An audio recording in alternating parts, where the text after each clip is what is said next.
രോഗാലയത്തിലായിരിക്കുക.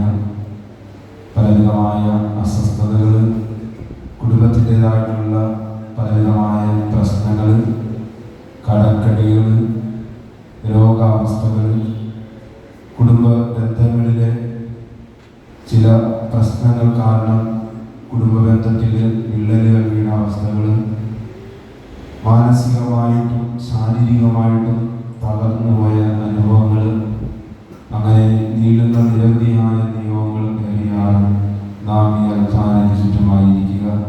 മക്കളെ പ്രതി വേദനിക്കുന്ന, പ്രത്യേകിച്ച് കൗമാരപ്രായക്കാരായ യുവതീവാക്കളായ മക്കളെ പ്രതി അവരുടെ ജീവിതത്തിൽ പ്രതീക്ഷിക്കുന്നത് പോലെ ജീവിതത്തിൽ പലതും സംഭവിക്കാതിരിക്കുമ്പോൾ, പ്രതീക്ഷകൾക്ക് വിപരീതമായി പലതും ജീവിതത്തിലേക്ക് കടന്നു വരുമ്പോൾ മാതാപിതാക്കളെ സംബന്ധിച്ചിടത്തോളം അത് ഒരു തീരാ വേദന തന്നെയാണ്, നോവ് തന്നെയാണ്.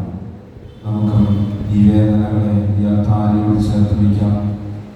പലവിധമായ തെറ്റിൻ്റെ ലോകത്തിലേക്ക്, വഴിവിട്ട ബന്ധങ്ങളിലേക്ക്, ലഹരി വസ്തുക്കളിലേക്ക് ഒക്കെയും അവിടെയൊക്കെ കുഞ്ഞുങ്ങൾ വഴിതെറ്റി പോകുന്നുണ്ടെങ്കിൽ ആത്മാർത്ഥമായിട്ട് നമുക്ക് പ്രാർത്ഥിക്കാം. അവരെയൊക്കെ ഈ അൽത്താരയിലേക്ക് നമുക്ക് ചേർത്ത് നിർത്താം. നമുക്കും ആത്മാർത്ഥമായിട്ട് വിളിക്കുവാനായിട്ട് കഴിയട്ടെ, എൻ്റെ ദൈവമേ, എൻ്റെ കർത്താവേ എന്ന്.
പരമാനന്ദം നീ വീണ്ടും നൽക